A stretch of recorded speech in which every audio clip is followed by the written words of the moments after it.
सच्चिदानंदरूपाय विश्वोत्पत्त्यादिहेतवे तापत्रय विनाशाय श्रीकृष्णाय वयं नमः। श्रीमद्भागवत महापुराणाय दशम स्कंदाय चतुर्थ अष्टदशाध्याय शुक उवाच श्रुत्वा प्रथां सुबल पुत्रस्थ याज्ञसेनी माधवस्थ क्षितिपालस्य उत्पत्त स्वगोप्यः। श्री सुखदेव गोस्वामी ने कहा, पृथा, गांधारी, द्रौपदी, सुभद्रा, अन्य राजाओं की पत्नियां तथा श्री भगवान की ग्वालिन सखियां सभी जीवों के आत्मा तथा पूर्ण पुरुषोत्तम भगवान श्री कृष्ण के प्रति उनकी रानियों के अगाध प्रेम को सुनकर चकित थी और उनके नेत्रों से आंसू डबडबा रहे थे। कृष्णाय वासुदेवाय हरे परमात्मने प्रणतः क्लेशनाशाय श्री गोविंदाय नमो नमः। जब स्त्रियों से और पुरुष से परस्पर बातें कर रहे थे तो अनेक मुनिगण वहां पधारे। वे सभी भगवान श्री कृष्ण तथा भगवान बलराम का दर्शन पाने के लिए उत्सुक थे। इनमें द्वैपायन, नारद, च्यवन, देवल तथा आसित, विश्वामित्र, शतानंद, भारद्वाज तथा गौतम, भगवान परशुराम तथा उनके शिष्य वशिष्ठ, गालो, भृगु, पुलत्स्य तथा कश्यप, अत्रि, मार्कंडेय तथा बृहस्पति, द्वित्रित, एकत तथा चारों कुमार एवं अंगिरा, अगस्त, याज्ञवल्क्य तथा वामदेव सम्मिलित थे। जो ही उन्होंने मुनियों को आते देखा, सारे राजा तथा अन्य लोग जो वहां बैठे थे तुरंत उठ खड़े हुए, जिनमें पांचों पांडव तथा श्री कृष्ण एवं बलराम भी थे। तब सबने ब्रह्मांड में वंदनीय उन सारे मुनियों को प्रणाम किया। भगवान श्री कृष्ण, भगवान श्री बलराम तथा अन्य राजाओं एवं प्रमुख व्यक्तियों ने उन मुनियों का सत्कार, आसन, पाद प्रक्षालन का जल पीने के लिए जल, फूल, मालाएं, अगरू तथा चंदन लेप अर्पित करते हुए विधि पूर्वक पूजा की। जब सारे मुनि सुखपूर्वक बैठ गए तो धर्म की रक्षा के निमित्त दिव्य शरीर वाले भगवान श्री कृष्ण ने उस विराट सभा में उन्हें संबोधित किया। हर व्यक्ति ने मौन होकर बड़े ही ध्यान से सुना। श्री भगवान उवाच, अहो वयम जम्भृतो लब्धम कात्सेन न तत्फलम देवनामपि दुष्प्राप्यम यद योगेश्वर दर्शनम। श्री भगवान ने कहा, अब हमारे जीवन निश्चित रूप से सफल हो गए हैं, क्योंकि हमें जीवन का चरम लक्ष्य महान योगेश्वरों के दर्शन, जो देवताओं को भी बिरले मिल पाते हैं, प्राप्त हो गया है। वे लोग जो अधिक तपस्वी नहीं हैं और जो लोग ईश्वर को मंदिर में उनके अर्चा विग्रह के रूप में ही पहचानते हैं, भला ऐसे लोग अब आपको कैसे देख सकते हैं, छू सकते हैं, आपसे प्रश्न कर सकते हैं, आपको नमस्कार कर सकते हैं, आपके चरणों की पूजा कर सकते हैं और अन्य विधियों से आपकी सेवा कर सकते हैं। केवल जलाशयों के स्नान ही असली पवित्र तीर्थस्थान नहीं होते, न ही मिट्टी तथा पत्थर की कोरी प्रतिमाएं असली आराध्य देव हैं। ये किसी को दीर्घकाल के बाद भी ही पवित्र कर पाते हैं, किंतु संत स्वभाव वाले मुनि जन दर्शन मात्र से पवित्र हो जाते हैं। न तो अग्नि के नियामक देवता सूर्य तथा चंद्रमा, न ही पृथ्वी, तारागण,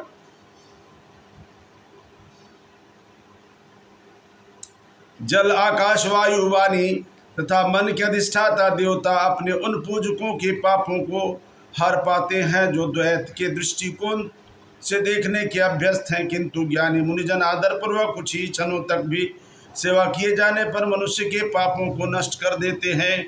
जो व्यक्ति कप, पित्त तथा वायु से बने निष्क्रिय शरीर को स्वयं मान बैठता है, जो अपनी आत्मा तथा अपने परिवार को अस्थायी रूप से अपना मानता है, जो मिट्टी की प्रतिमा या अपनी जन्मभूमि को पूज्य मानता है, या जो तीर्थस्थल को केवल जल का स्थान मानता है, किंतु जो आध्यात्मिक ज्ञान में उन्नत व्यक्तियों के साथ अपना कुछ संबंध नहीं देखता, उनसे कुछ अपनेपन का अनुभव नहीं करता, उनकी पूजा नहीं करता अथवा उनके दर्शन तक नहीं करता, ऐसा व्यक्ति गाय या गधे से बेहतर नहीं है।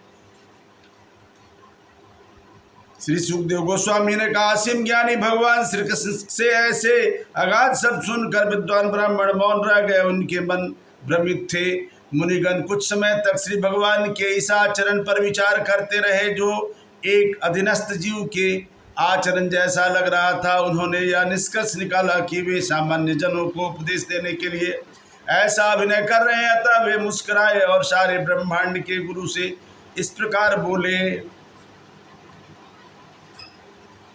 उन महान मुनियों ने कहा, आपकी माया शक्ति ने सत्य को सर्वोत्तम ढंग से जानने वाले तथा विश्व के प्रमुख सृष्टा हम सबको मोहित कर लिया है। ओ श्री भगवान का आचरण कितना आश्चर्यजनक है। वे अपने आप को मानव जैसे कार्यों से आच्छादित करते हैं और अपने आप को किसी श्रेष्ठ नियंत्रण के अधीन होने का स्वांग रच रहे हैं। निसंदेह सर्वशक्तिमान की मनुष्य जैसी लीलाएं केवल बहाना है। वे बिना प्रयास किए ही अपने में से इन रंग बिरंगी सृष्टि को उत्पन्न करते हैं, इनका पालन करते हैं, फिर से निकल जाते हैं। आप यह सब उससे बिना बंधे ही करते हैं। जिस तरह पृथ्वी तत्व से विभिन्न रूपांतरों में अनेक नाम तथा रूप ग्रहण करती है, तो भी उचित अवसरों पर आप अपने भक्तों की रक्षा करने, दुष्टों को दंड देने तथा के लिए शुद्ध सतोगुणी रूप धारण करते हैं। इस तरह वर्णाश्रम के आत्मा स्वरूप आप पूर्ण पुरुषोत्तम भगवान अपनी आनंदमयी लीलाओं का भोग करते हुए वेदों की शाश्वत पथ को बनाए रखते हैं।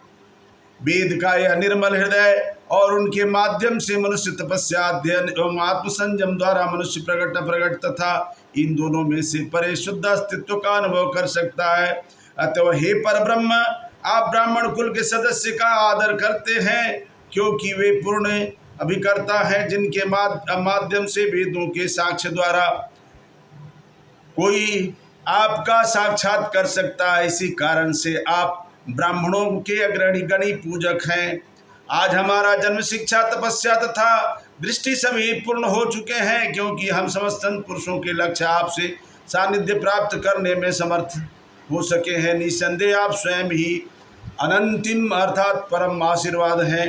हम अनंत बुद्धि वाले परमात्मा अर्थात पूर्ण पुरुषोत्तम भगवान श्री कृष्ण को नमस्कार करते हैं, जिन्होंने अपनी योग माया द्वारा अपनी महानता को छिपा रखी है।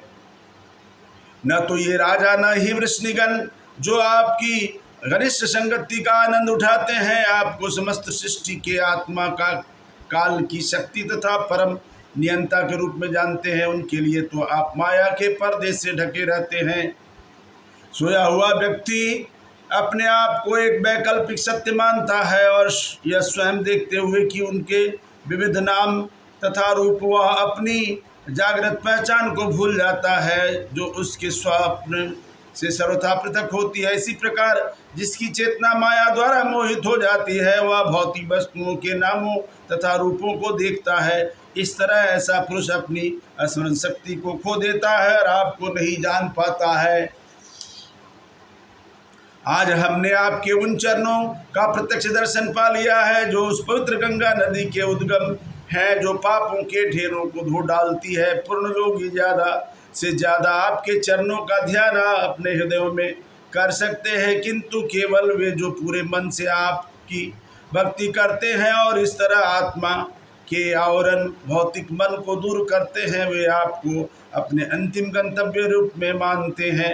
अतः आप हम पर अपने भक्तों का कृपा प्रदर्शित करें। सुखदेव गोस्वामी ने कहा, हे ज्ञानवान राजा, इस तरह कहकर मुनियों ने भगवान दशरथ, श्री कृष्ण, धृतराष्ट्र तथा युधिष्ठिर से विदा होने की अनुमति ली और अपने अपने आश्रमों को जाने के लिए तैयार हुए। या देखकर कि वे साधुगण प्रस्थान करने वाले हैं, सामान्य वसुदेव जी उनके पास पहुँचे और उन्हें नमस्कार करने और उनके चरण स्पर्श के बाद उन्होंने अत्यंत सावधानी से चुने हुए शब्दों से उनसे कहा। वसुदेव ने कहा, हे समस्त देवताओं के आश्रय, आपको नमस्कार है। ऋषियों, कृपा करके मेरी बात सुने।